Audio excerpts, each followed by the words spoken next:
the day he resigned, he said it.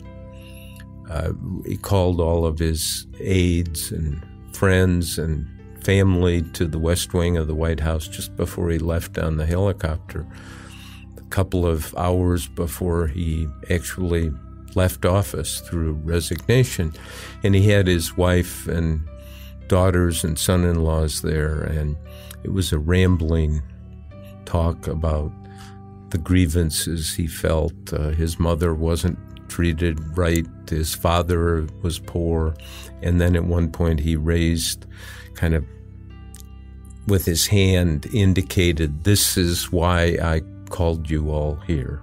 And then he said, "Always remember, others may hate you, but those who hate you don't win unless you hate them, and then you destroy yourself."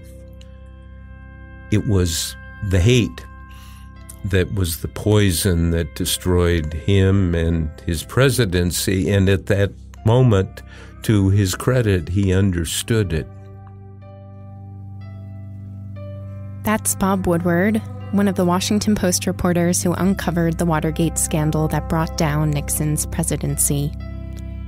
I'm Lillian Cunningham, also with the Washington Post, and this is the 36th episode of Presidential.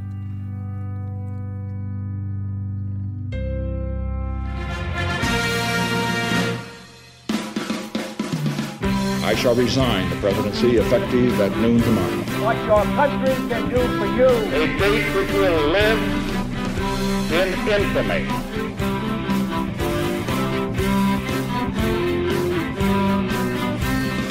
This episode is going to focus on Watergate and Nixon's resignation, looking at what it was about Nixon's personality and his view of power that ultimately led to, as he said, a sort of self-destruction. I do think some early biography is always important, though, so before I turn back to Bob Woodward, I'm going to tell just the short version of Nixon's pre-presidency story. So Richard Nixon was born in Yorba Linda, California in 1913, and his family lived on a lemon ranch. But the ranch failed while he was still a child, and it left his family in financial distress. So they moved to a nearby town when he was about 9 years old, and his family ran a gas station that was part grocery store. His father was supposedly a pretty aggressive, angry guy, and his mother was the gentler one. She was a devout Quaker. They had 5 sons, and Richard was the second, but 2 of Richard's brothers died from illnesses while they were boys. Now, Nixon was a great student all through high school. He actually won an award and a scholarship to attend Harvard, but because his family didn't have enough money for the additional expenses of sending him there, he instead went to the local college, Whittier College, and while he was there, he was president of the student body. He won that election mostly because he supported having dances on campus. Very cute. But he actually always had something of an affinity for the arts. In addition to debate and student politics, he played several instruments throughout his life, and he was also always interested in theater. In fact, he later met his wife, Pat, because they were both cast in a production of The Dark Tower, a sort of mystery drama put on by a small theater company. Anyway, he went to law school at Duke University on a scholarship, and then he joined a law firm back in his hometown after he didn't get some of the more high-profile jobs he applied for, including a job at the FBI. Then in World War II, he joined the Navy. And once the war was over, he returned to California, and that's when he really started to get into politics, and he ran for a seat in Congress in 1946. Now, he won that seat as a Republican in a big upset against a 5-term Democratic congressman. And from that point on, he has a very fast political rise. He serves that first term in Congress, and then he runs for a Senate seat in 1950, and he wins that as well. Then only 2 years after that, Dwight Eisenhower picks Nixon as his vice presidential running mate in the 1952 election. Of course, they go on to win the election, and this makes Nixon vice president at only 40 years old. It's worth pointing out, though, that along the way, he starts to gain a reputation for negative campaigning, where he seems to be winning a lot of these races mostly by attacking his opponents and finding their weaknesses rather than focusing on his merits as a candidate. All right, so he's vice president for 2 terms, and then once Eisenhower is ready to leave office, Nixon tries to move from the vice presidency to being president himself. So he runs in the 1960 election against John F. Kennedy, but he ends up losing. Kennedy beats him by the smallest popular vote margin in U.S. history. And that loss deeply stung and shaped Nixon. He wrote later in his memoirs that, quote, "From this point on, I had the wisdom and wariness of someone who had been burned by the power of the Kennedys and their money, and by the license they were given by the media. I vowed that I would never again enter an election at a disadvantage by being vulnerable to them or anyone on the level of political tactics." That loss was followed 2 years later by another loss when he ran for governor of California in 1962. After that defeat, Nixon gave a famous press conference where he said to the media, "You don't have Nixon to kick around anymore." But after several years of licking his wounds, he was back. In 1968, he ran for president again, and this time against Lyndon Johnson's vice president Hubert Humphrey, and Nixon wins. Okay, so there are, of course, many things other than Watergate that we could discuss about Nixon's presidency, which started in 1969 and ended with his resignation in 1974. Most notably, Nixon tends to get a lot of credit for his foreign policy achievements. He made a historic trip to China that set the U.S. and China on a course to more peaceful relations. He also struck an agreement with the Soviet Union to limit the number of nuclear missiles that they had. And he signed the Paris Peace Accords, which ended America's military involvement in the Vietnam War. But he is also the only president in American history to resign the office of the presidency. So we're going to talk about that. And the person we're going to talk about that with is, as I said, Bob Woodward. He was one of the most influential reporters in uncovering the scandals of the Nixon White House that led to the resignation. And I just couldn't pass up the opportunity to use this episode to ask his reflections on Nixon's downfall. Now, if we flash back to 1972, Bob Woodward and Carl Bernstein were 2 junior reporters at the Post, and they're now often described as having broken the biggest story in American politics. What happened was that they started looking into a burglary at the Democratic National Committee headquarters that were at the Watergate building complex here in D.C., and their effort to find out who was responsible for the burglary ultimately led them all the way to the presidency itself. In the 4 decades since then, Woodward has continued to unearth even more on Nixon. Just last year, he published a book called The Last of the President's Men, which revealed a trove of new documents and previously untold stories from Alexander Butterfield.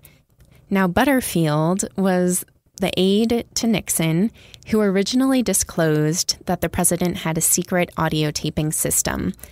And this is what provided the main evidence for Nixon's involvement in the Watergate scandal.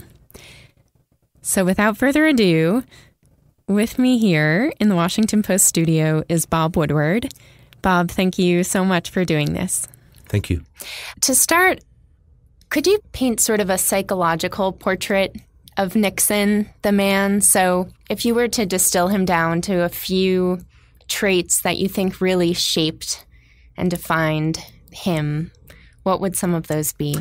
Well, of course, we have these thousands of hours of secret tape recordings that have become public as a result of the Watergate investigation. And there's much more about him, not just on Watergate, but on Vietnam, on domestic policy, his relationships. So there is a psychiatric portrait of him that emerges.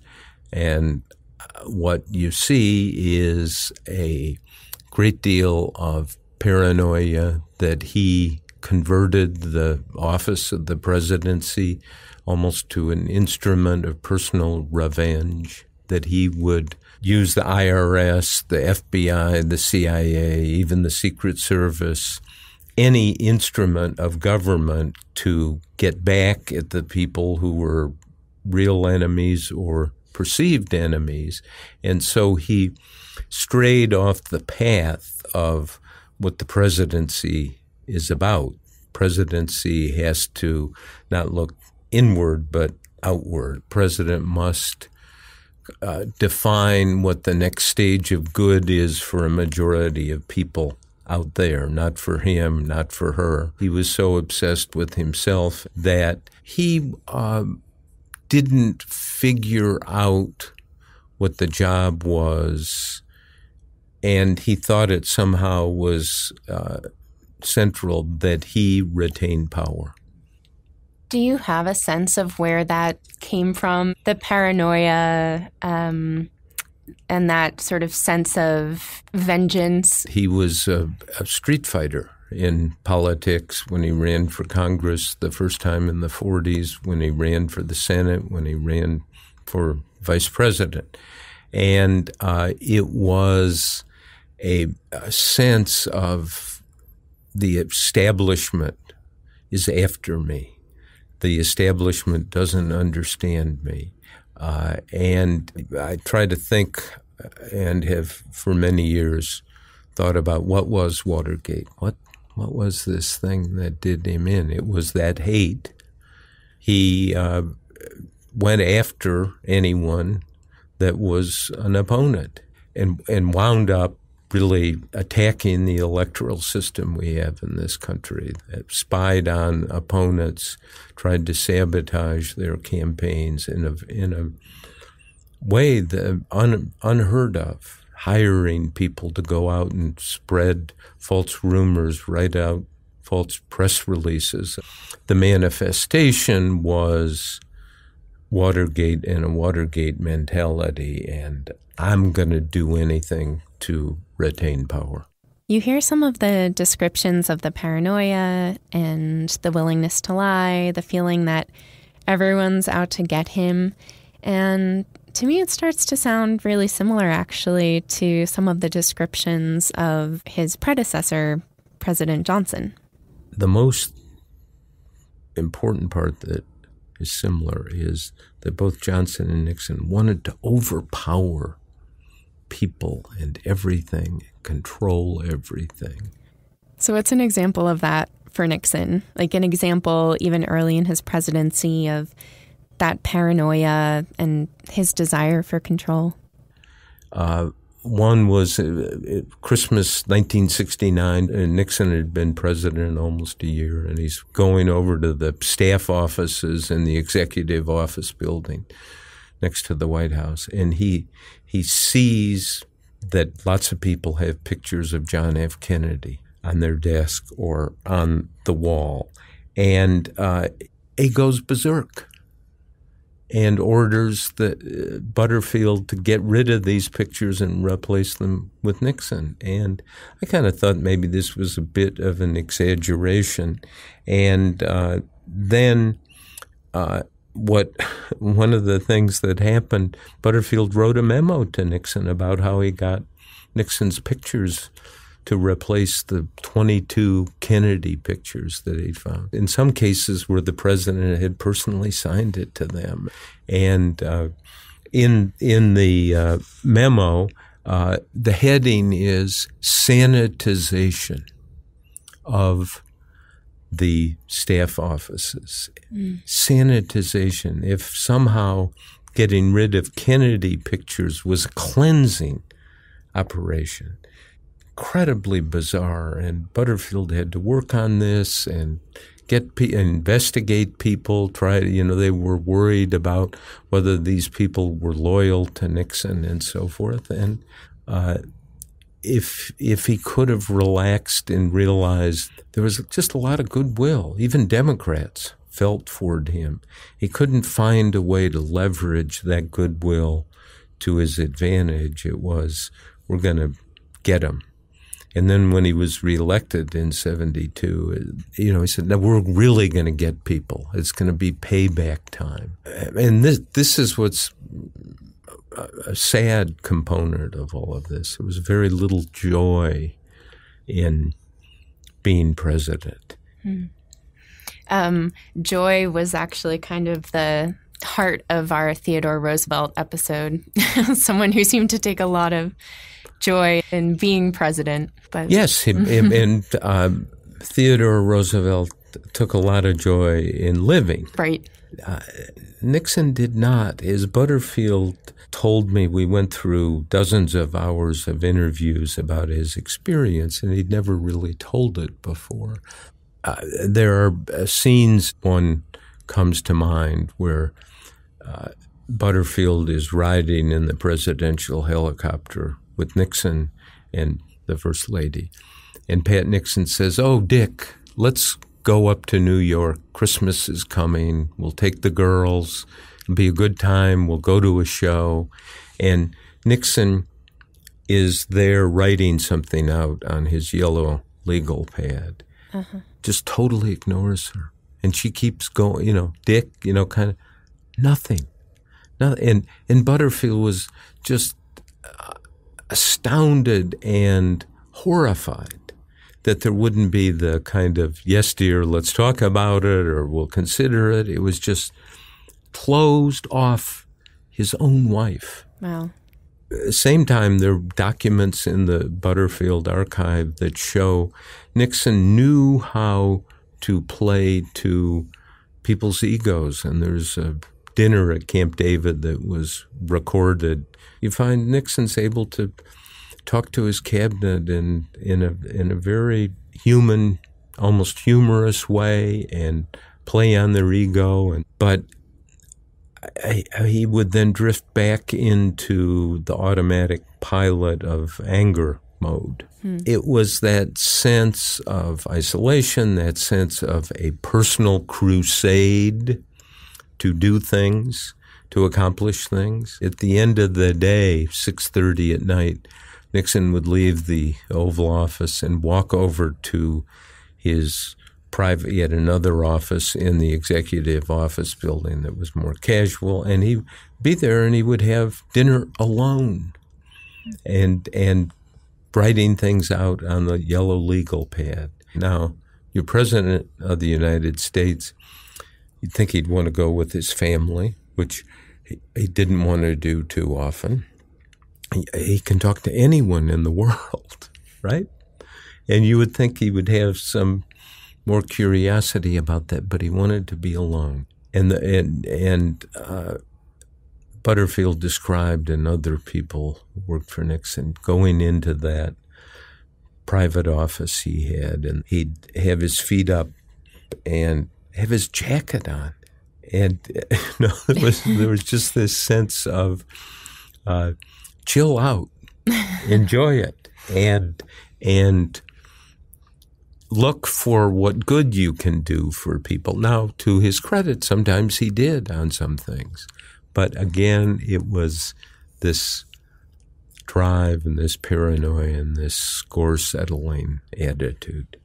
What are the couple of redeeming qualities? He did some things in foreign policy. The opening to China was significant, and he leveraged it, I would even say, brilliantly. The same relations with the Soviet Union. He had some domestic pluses, creation of the Environmental Protection Agency and so forth. So there were things in all of this illegal, corrupting, and ugly debris that are quite positive and quite strong and quite human. But that pales. So do you feel like you have a sense of why he wanted to be president? Why he wanted power in the first place? He wanted to be president in part to show people. He resented deeply the Eastern establishment, the people, and he talks about this on the tapes, the people who had it all, the people who had it handed to them. He wanted to be a renowned leader also. And he did not perceive or have a system or relationships with anyone who could kind of tell him, hey, what's going on in this presidency? It's running off the rails and finally off the cliff. Mm-hmm. His national security advisor, Henry Kissinger, you see time and time again, Kissinger kind of fawning the sycophant to Nixon, and Kissinger was smarter than that and would try to steer things his way, but he would never overtly, to my knowledge, challenge Nixon and say, no, wait, what are we trying to do here? There is a memo that Butterfield gave me, what I call the zilch memo, on a top-secret document Nixon wrote, a handwritten note to Kissinger about the bombing in Vietnam, and said, we've done it for 3 years and it's achieved zilch. It's been a failure. Doesn't make sense. And then you look at the record, and at that point, this is January of 1972, just as Nixon is beginning to run for re-election. He's dropped 3 million tons of bombs in Southeast Asia. And he says it's accomplished nothing. It's been a failure. Doesn't make sense. Accomplished zilch. I was stunned when I read this. And then you look and you see that in 72, he intensified the bombing. And the tapes showed that it was in large part done because it showed how tough he was, and the polling showed the public wanted more bombing and toughness. And so even though he knew it was not effective, he still did it just for the look of it. Yeah. And I mean, it's an equivalent corruption to Watergate. And that, to me, when I saw it last year, was a stunner. I thought, how could you have lost your way that you would do that? And essentially killing thousands of people in Cambodia, North Vietnam, Laos, to put down a political marker. Now, presidents don't like to lose wars, but realism needs to overtake that at some point, and you need to say, if you're commander-in-chief, what are we accomplishing, and are we killing people with a purpose? What do you feel like has changed the most about your understanding of Nixon? The more the record comes out, these Butterfield documents and his stories and more tapes, they still haven't released all of the tapes, believe it or not, the story gets worse rather than better.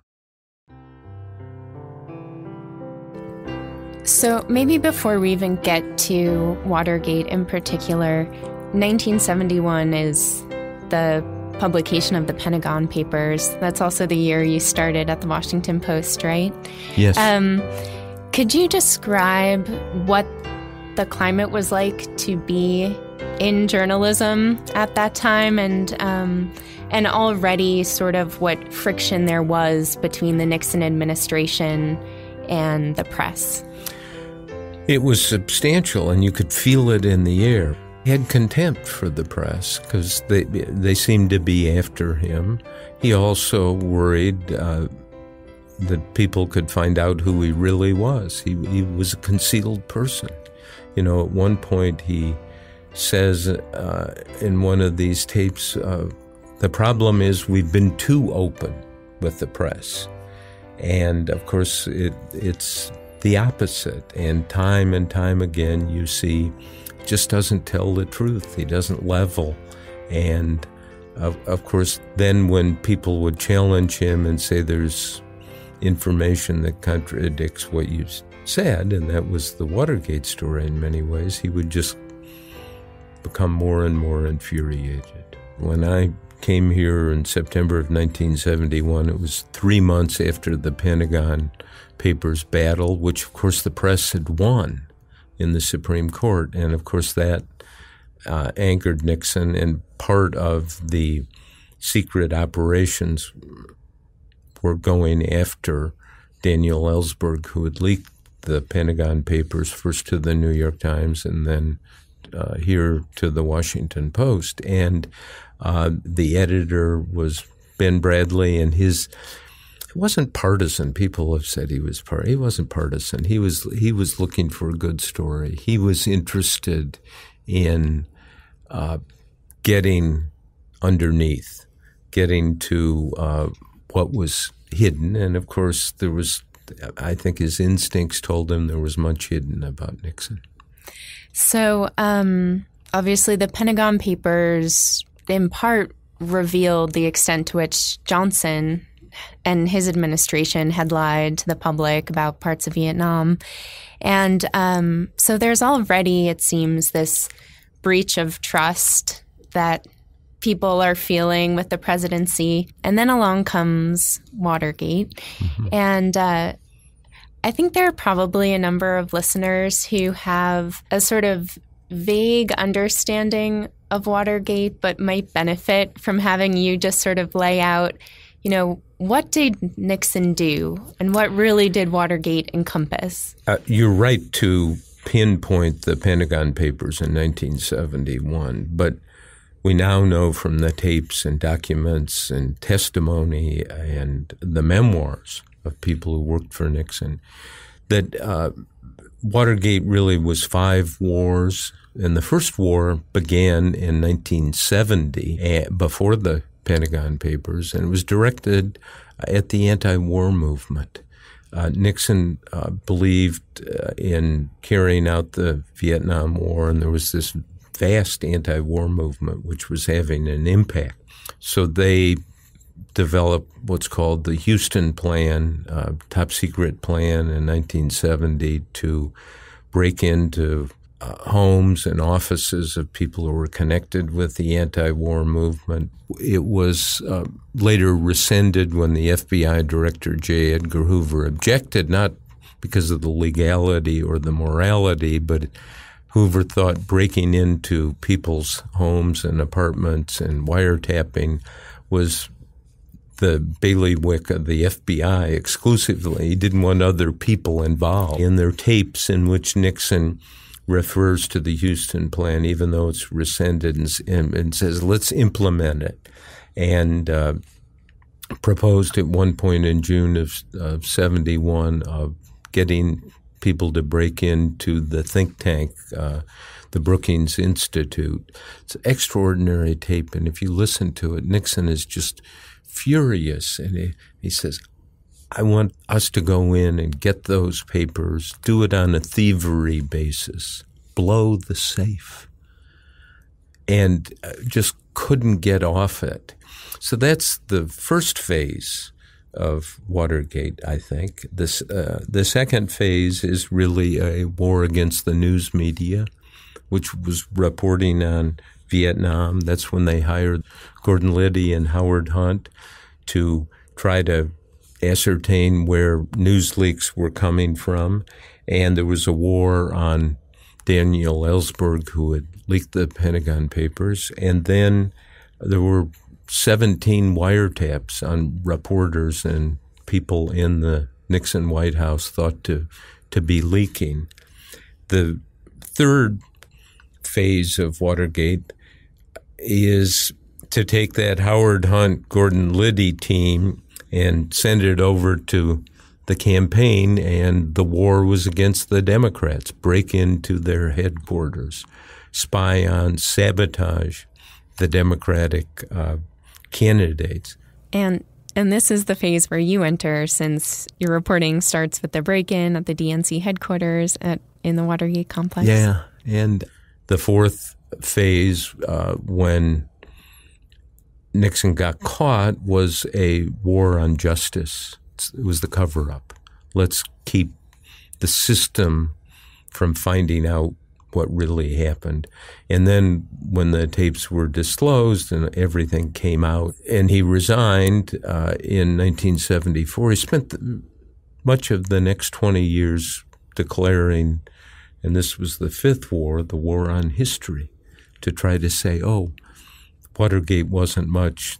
So you see those as the 5 pillars. Anyone who is going to oppose and challenge him, and first it's the anti-war movement, then it's the news media, then the Democrats, the political opposition, then the investigators who are looking into this, the Senate Watergate Committee, the impeachment inquiry, and so forth. And then when he loses and resigns, it's a rear guard action against history. What do you think has changed most about the nature of the relationship between the press and the presidency since Nixon? It's not a healthy relationship.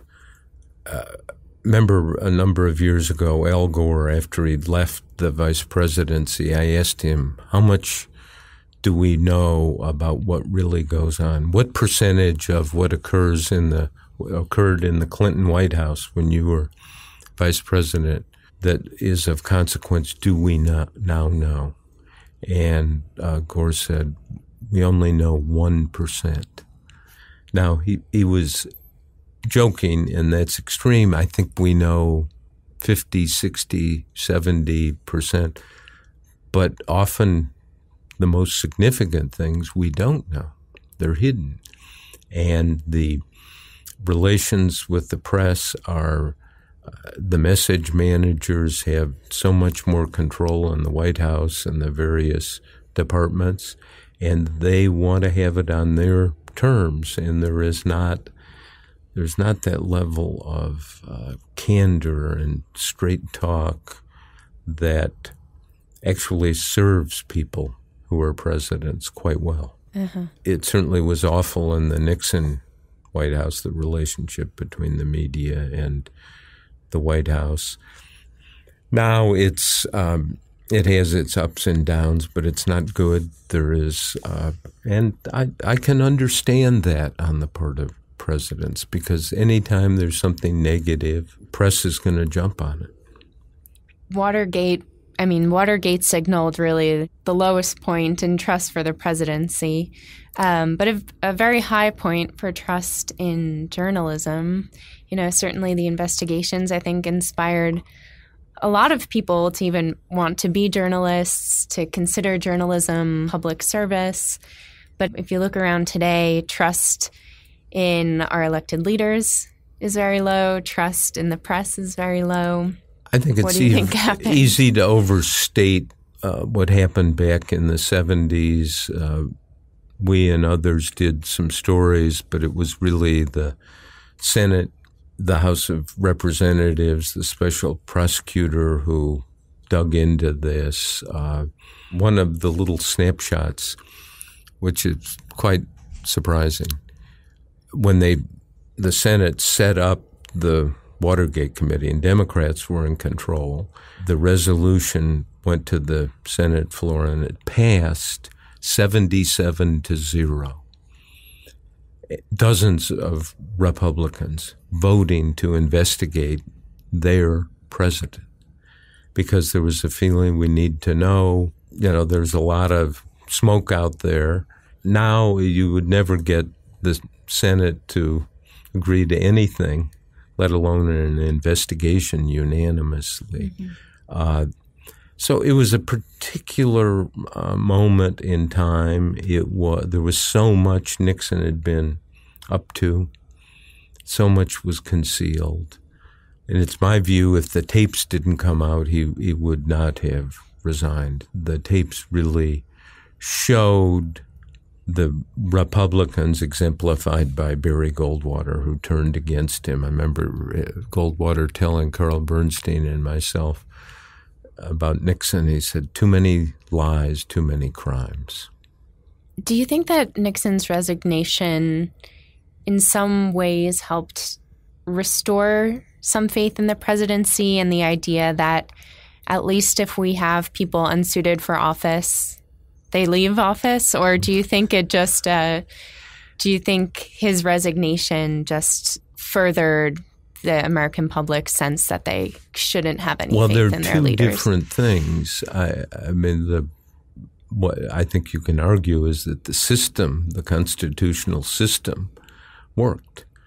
Nixon resigned because he'd lost the support of the Republicans, knew he was going to be impeached in the House, and Goldwater told him there were only 4 votes for him in the Senate. And the next day, Nixon announced his resignation. So the system worked, but it had it's like a billiard ball going around the table, had a big impact on where we are now, I think.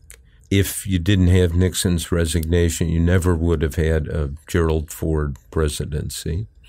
If you didn't have a Ford presidency and the distrust about the pardon, you probably wouldn't have had Carter in 76 with his purity, outsider, I'll never lie to you. If you didn't have Carter, you likely might not have had Reagan. And with no Reagan picking George Herbert Walker Bush as his vice president, you wouldn't have had the first Bush presidency. And without the first Bush presidency, I don't think you would have had Clinton, where an outsider could come in again. And if you didn't have the Bush presidency, I'm not sure you would have had the Obama presidency. So the impact each of those presidents had on the next election is immense. Mm-hmm. Following his resignation, there was, the slew of legislative reforms that came out in a way to try to restore the public's confidence in their elected officials and, to rebalance the power of the executive office. Do you think that the reforms put in place were the ones that we needed? Well, some of it worked, some of it didn't. Obviously, restricting campaign contributions worked for a while, and now that's gone with the Supreme Court decision. People and groups and corporations can donate endless amounts of money and put more money into politics. So in that sense, there's a failure. It's not something you can correct with laws. I think it's something you can correct with who is the person who's president. So what's the biggest leadership lesson that you take from Nixon's presidency? That the presidency is a sacred trust. That it's not something the person who is president owns or is entitled to. That what needs to accompany that office is a great deal of humility. You listen to enough of those tapes, and what is important is the dog that doesn't bark. To my knowledge, no one ever says, what does the country need? What would be good? It was always about Nixon, settling scores, his political standing and future, how it could be leveraged. I think we need to learn the presidency is not about the president. The presidency is about the execution of the Constitution and laws within the defined framework in the interest of the people in the country.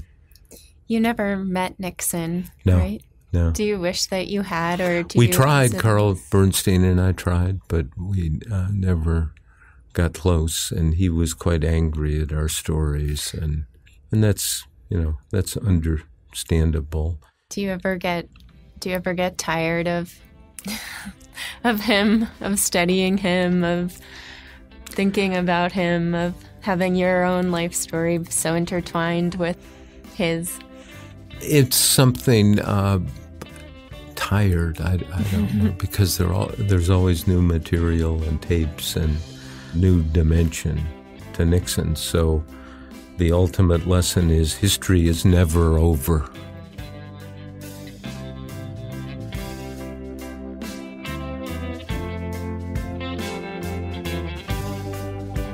spirit of history never being over, I thought I'd end this episode by asking current Washington Post executive editor Marty Baron for his reflections on how the legacy of the Nixon era still reverberates in newsrooms today. I hear all the time from people in the public who refer back to what the Washington Post did in the era of Watergate and are calling upon us, demanding that we do the same kind of work, that we hold our politicians accountable, and that we dig beneath the surface, and that we keep digging, and that we be persistent. Those events actually inspired a whole new generation of journalists, people of my age group, to get into the field in the first place. I think it also sharpened the definition of what our core mission is. It's certainly one of our most important core missions, and that is that we are supposed to hold powerful individuals and powerful institutions accountable.